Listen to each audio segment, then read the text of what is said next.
heating, ventilating, and air conditioning, high efficiency equipment, the history of air conditioning and how we got to where we are today, and why it's so important to have equipment properly sized. So, Sean, let's go back to that sizing question again and start talking about tonnage. Okay. I was making some levity about a 5-ton unit and how heavy that must be, but actually tonnage is the term used for the amount of BTU exchange. Tell us about that. Correct, yeah. So 1 ton equals 12,000 BTUs. So the way air conditioning works is by BTUs transferred per hour. Okay. So each ton is 12,000 BTUs. A ton of air conditioning can heat or cool back in the 60s it was about 400 square feet per ton.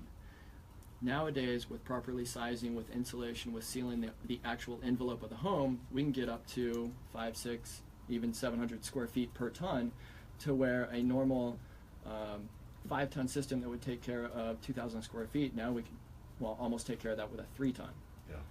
It's going to give you the same cooling comfort, but use a lot less power going to that 3-ton versus using that 5-ton.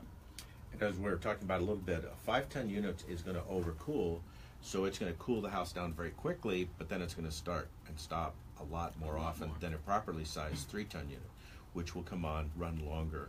And the starting and stopping is what actually kills your unit. Correct. Tell us a little bit about the gas. People talk about the gas. Does it ever burn all the gas up in the unit? No, so in a perfect world, the gas or the refrigerant inside of a system is recycled. It's a perfect recycle system, so it just uses the same refrigerant over and over again. Is that where the term hermetically sealed came from? Correct. So it's going to transfer and just circulate from the inside unit to the outside unit and back and forth. The EPA, the government, has actually stepped in and, basically banned the new production of the old refrigerant. So the old refrigerant, the R22, which is what most homes nowadays have, is actually being phased out. It's actually harmful to the ozone. The big difference between the two different types of refrigerant is actually one of them is chlorine-based, which hurts the ozone, the other one's not. Like dichloro and difluoromethane? Exactly. All those big words. The new stuff is called R410A, and that's the environmentally friendly green refrigerant that's a lot safer nowadays for the ozone, and that's what everything's going to nowadays. People heard in the old days about the R22, R12, those different refrigerants. Correct. Which were often referred to as freons, which was actually a DuPont term. They are refrigerants. The old refrigerants are being phased out, and I don't think they produce them anymore. So people are out there scrambling to find some of the old refrigerants, the R22s and the R12s, to service their equipment. And so now we're using an R410A is the residential? Correct. The R410A is the new residential refrigerant that all the new manufacturers are going to, and that's because it's not chlorine based. It's not as harmful to the ozone as the old R22 or R12 refrigerants are. So that's why the government's having us go over to that stuff in case, worst case scenario, your system does start leaking either outside or inside. The R410A is a much safer refrigerant for the ozone, so it's not going to be as harmful to the ozone, whereas at R22, that's where you hear the saying as we're depleting the ozone layer, harming the environment. That comes from that R22 refrigerant that's the chlorine based. And if people are wondering about safety, in the old days when I did refrigeration work, and you do a little soldering around a refrigeration system, and when you burn that gas, it turns into phosgene gas, which used to be used during the wars to kill people with. Correct. So it is a very dangerous, Very toxic. Gas. Let's talk a little bit about maintenance of an HVAC unit in your home, and what does your company do about that, and what value does it bring? Well, doing maintenance can definitely save on the utility cost per month. They've done tests and studies and found that 1/20th of an inch, and it sounds like a fancy number and not many people know what that is. The thickness of a credit card, you have the thickness of the credit card built up of dirt and dust on your system. On your filters? On your filters, on your blowers, on your coils, really anything inside the system that can actually reduce the efficiency of your system by 20 to 25%. Wow. The thickness number. of a credit card. Wow. And I've seen that a lot. Yeah. So filters play a huge factor.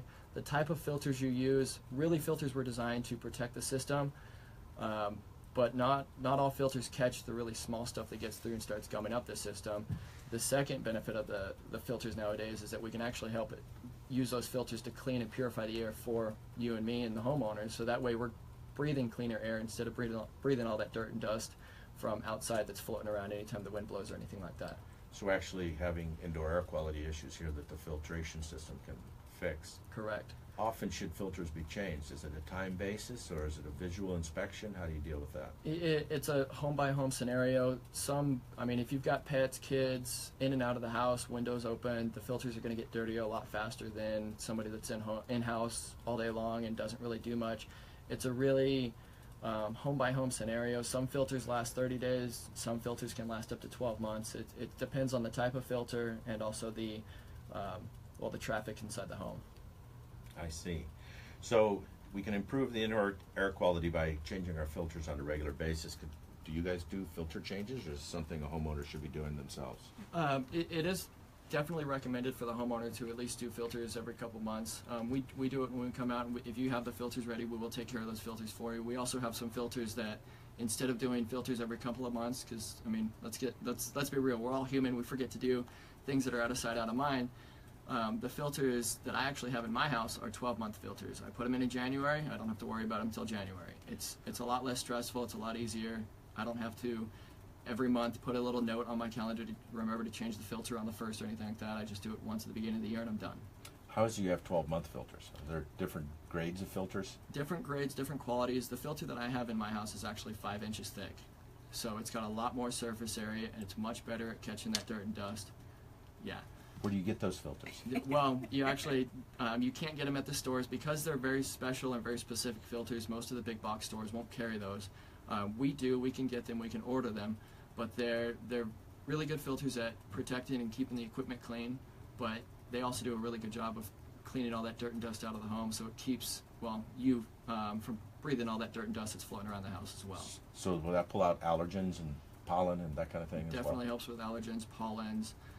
We also have some filters that will actually fight odors and take care of bacteria, viruses, germs, stuff like that. So yeah, we've got a whole slew of filtration systems that can help systems and homeowners. Now Sierra works all over the valley, right? What's your, do you have a website or a phone number people could call in or check out to contact you for service? Sure. Our phone number is 702-798-1055. And our website is sierracoolslv.com. Thanks, Tiffany. You're welcome. What is this rebate issue we were talking about earlier on? So NV Energy does have a rebate program going on.